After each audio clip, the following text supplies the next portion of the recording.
Coastal Mississippi is a collection of wonderful communities that make it a powerful region and the economic engine that drives our state. We've come a long way since after Hurricane Camille in 1969. We were the Gulf Coast of Mississippi, not small fiefdoms. And we were able to get people working together for a relatively short period of time.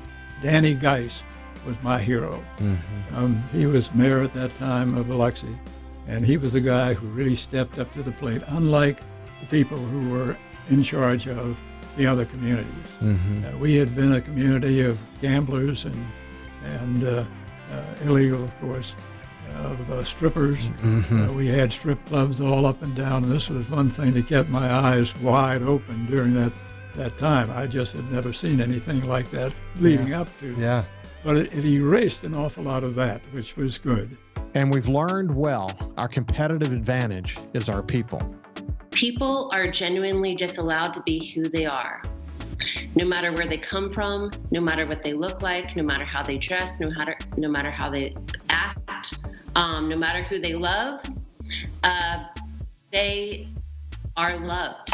And they're treated with kindness and open arms. And it's just a beauty that is unmatched in any other place we've ever been. The people of coastal Mississippi and the state of Mississippi too, because these people come in throughout all parts of the state.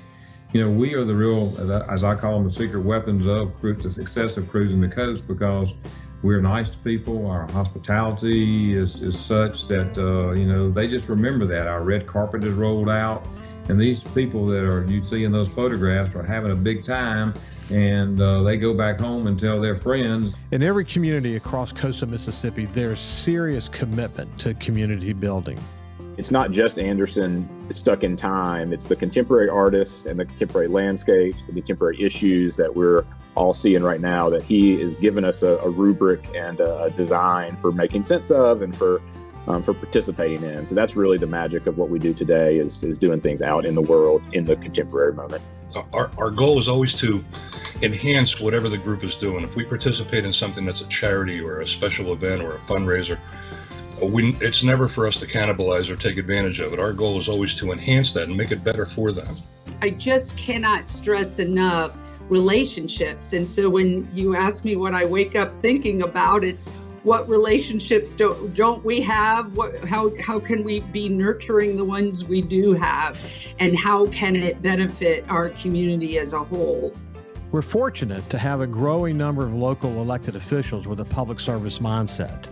Rick, I ran because I always thought I could make a difference, because of the experience that I've had accumulated over the years with my administrative background. I just felt like, I could make a difference. So, much is given, much is required. We're also incredibly lucky to have entrepreneurs who are willing and ready to bet the ranch, literally. And so I'm on a flight to London to close. I think it was like on a Monday to close on a Wednesday. Uh-huh. And Terry, I'd call him, hadn't got it yet. The loan hadn't closed yet. And we get to London, and I'm in my room waiting for a phone call, about to have a heart attack, that I'm fixing to have to go tell the guy from Greece that I don't have the money to close. Terry called me, I guess it was late that night. Right. I said, man, we finally got the loan. I said, Jesus. And so what tell people what you were listening to. Oh, that song had just come out, Don't Worry, Be Happy. We have never known better than now that leadership at all levels is the key to our success. The Leadership Gulf Coast is really, in some ways, it's a team building, to build your team of folks that some of them, they'll go in knowing people, so they learn more about them, and others are complete strangers, and they're making those connections, and those connections stay for a long time. Those are people they'll go back to and rely on. I always think about my friend John Hairston, which I quote him often, but George Schlegel said this, Jerry St. Pé, Roland drove this into my head. I said it often, but the way that John talked about it is that you just don't go lead the Coast Chamber. You have to do your reps. You have to find your volunteer role and play it, maybe work your way into a board, go to another organization so you can change your perspective, go through leadership programs like Leadership Gulf Coast. The older I get, the more I want to try and invest some of those lessons back to the younger crowd. And if you can get just 3 or 4 people as passionate about doing good things for the community, I think you've had a successful career. That's why it's so important for everybody, really, to look at their community and say, what's important to me? What is my skill set? And how can I jump in and try to make a difference? We are resilient. Our ability to bounce back is second to none. But we must be honest about our vulnerabilities and learn to dream bigger. So there's been a lot of fundamental things that have affected this area. And your only choice is to, using Haley's comments, get your britches up, pull your bootstraps up, and rock and roll. And that's what people do.